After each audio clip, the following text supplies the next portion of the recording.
walks in and heads turn, everyone knows that she's the one. You can't get next to her, even if you tried. From robot dogs to real-life horses on the catwalk, welcome to France 24's culture show dedicated today to Paris Fashion Week's fall-winter collections. Now, joining me on set is Jennifer Ben Brahim from our culture desk. She'll be taking us through the last week of shows. Jenny, tell us more. Well, I have to say, Dheepthika, this is definitely a more subdued set of shows, a dramatic shift from the usual sort of, big shows we're used to seeing. And not very many stars actually turned out for the front row. I mean, a real sign of this was there was not a single Kardashian on the front row. What a scandal. I know, what scandal. Now, is this a reflection of the tumultuous times we're living in, or are we finally seeing a bit of a social media fatigue towards Paris Fashion Week? Probably a bit of both, I would say, but that's just my personal opinion. There was one show, though, that did manage to lure in the big names, the celebrities, and that was the Chanel show, wasn't it? Yeah, and I think it's pretty hard to turn down a Chanel invite. I mean, I wouldn't know, but one day. Nor would I. Yeah. Well, Chanel actually kicked off the last day of the fashion season, and the star of the show was the iconic camellia flower. Now, this was a favourite flower of Coco Chanel, and it adorned not only the clothes, but was also the centrepiece of the set, as you can see in those images next to us. Now, the clothes were actually pretty minimalistic with a masculine twist and pretty nostalgic, referencing the 60s and the 70s. Let's take a look at some images from the show.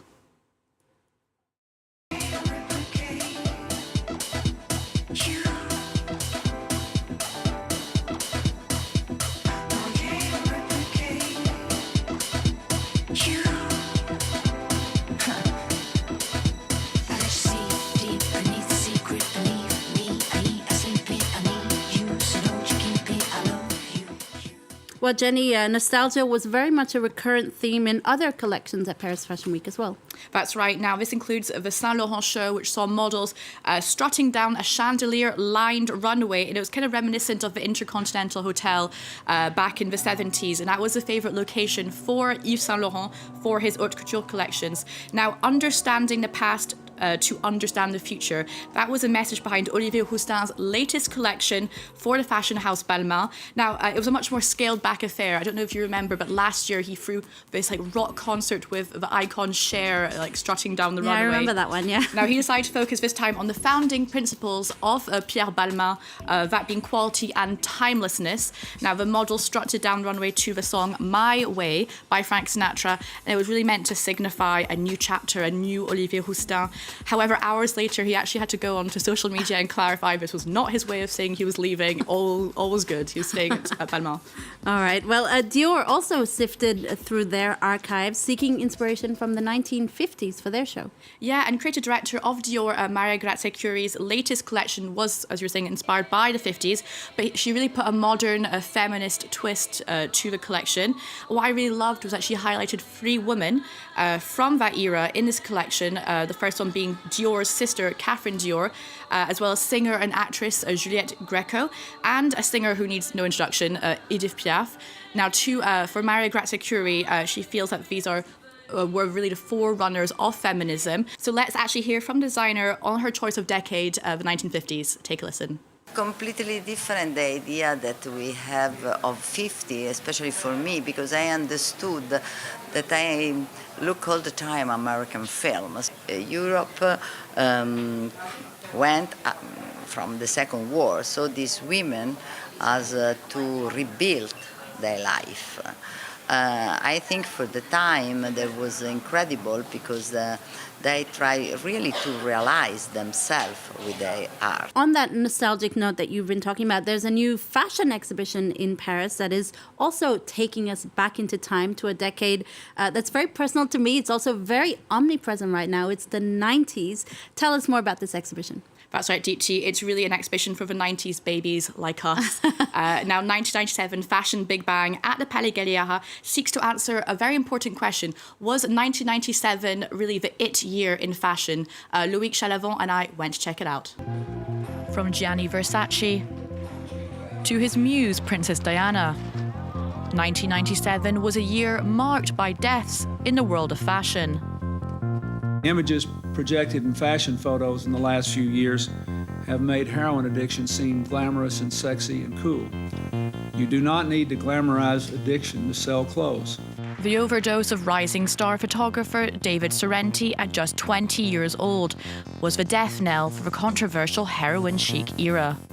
His mother, Francesca Sorrenti, wrote an open letter to all fashion editors to ask them to stop celebrating this aesthetic, which was an aesthetic championed by her son in his photographs. And this was the first time that a US president asked the fashion industry to be self-aware and to be accountable for their behavior, especially their impact on young people at a time when drugs were a real issue. A new exhibition at Paris's Palais Galliera museum looks at how such seismic events in 1997 changed fashion forever. Parisian chic with a serving of London cool. 1997 was the year of the British invasion. From Stella McCartney at Chloé to Alexander McQueen at Givenchy and John Galliano at Dior. Ce Dieu était un Dieu. J'apprends beaucoup de lui. J'espère qu'il était content aujourd'hui.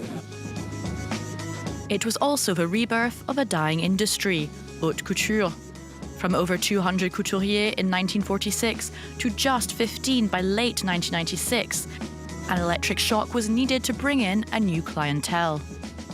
The appointment of John Galliano at Dior and then McQueen at Givenchy was a monumental turning point. It signalled the return of the industry thanks to their spectacular runway shows. It would thus encourage Jean-Paul Gaultier to take the lead and showcase his first haute couture collection. This led to a 30% rise in the number of journalists seeking accreditation that week. This was the beginning of fashion entering the world of pop culture.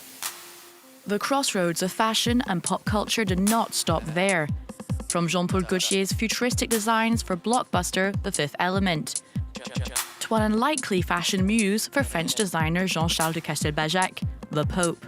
Fashion in 1997 acted as a form of social commentary. The announcement in 1996 of the successful cloning of Dolly the sheep in Scotland created a form of anxiety around the world in terms of the future and evolution of the human body. We saw this in collections such as by Comme des Garçons, as well as Jeremy Scott's first collection in 1997 called Body Modification. That's right. The legacy of 1997 lives on, notably with the Fendi baguette bag. Beloved by Carrie Bradshaw in Sex and the City, the pilot filmed in, you guessed it, 1997. This original It bag has just celebrated its 25th anniversary. You can check out that exhibition, 1997 Fashion Big Bang, at Palais Galliera in Paris until July 16th. Now, Jenny, back to Paris Fashion Week now and the enduring legacy of two iconic designers. That's right. It's just been over 2 months since the death of fashion pioneer Vivienne Westwood. Now, designer Andreas Kronthaler presented this homage to his late wife, and it was full of her trademark punk pieces. Now, a particularly poignant moment was near the end of the show when Westwood's granddaughter closed the show in the ceremonial last look, The Bride. Now, a host of celebrities turned out to pay tribute to Vivienne Westwood. Take a listen. Anybody who's ever put a safety pin in a shirt owes her a debt, for encouraging us to think differently. I feel like she really championed being a weirdo and just being kind of an outsider. You see her impertinence in rebellion, her way of also to play with the structure of the clothes, a lot of admiration. She is really the queen of English fashion.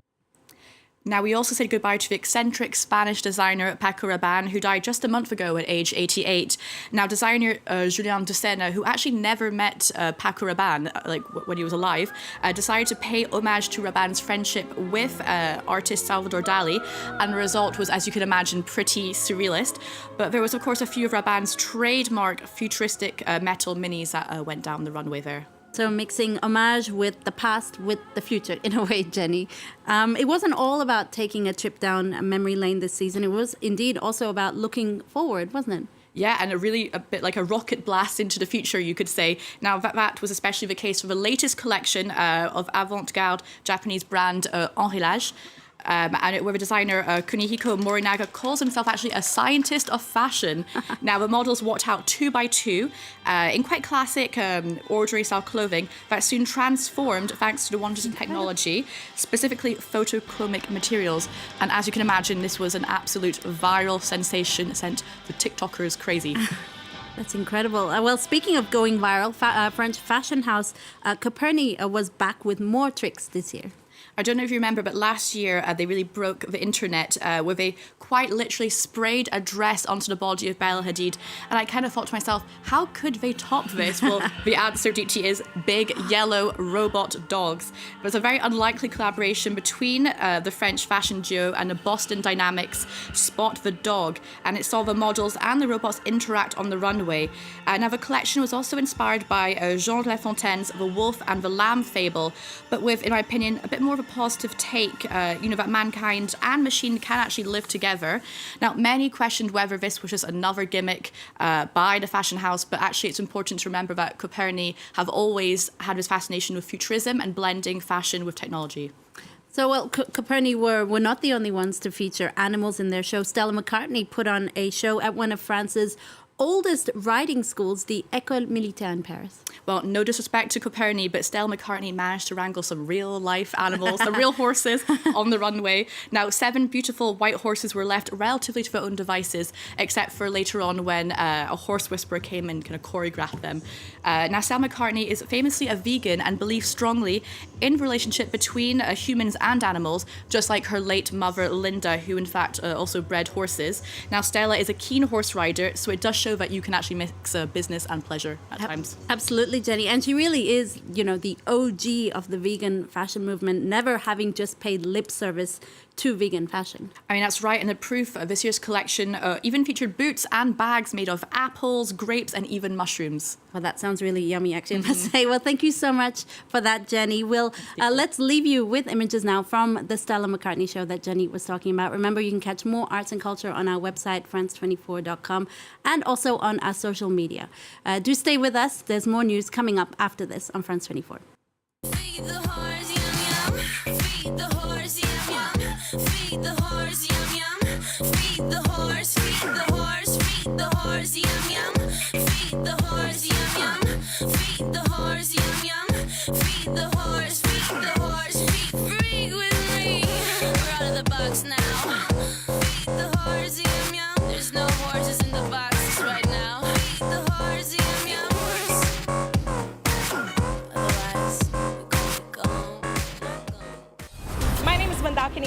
And I'm the France 24 correspondent in New Delhi. I cover news from India and other countries in South Asia. Catch me on our news bulletins from the region. Mandakini Gallert, one of the 200 France 24 correspondents around the world.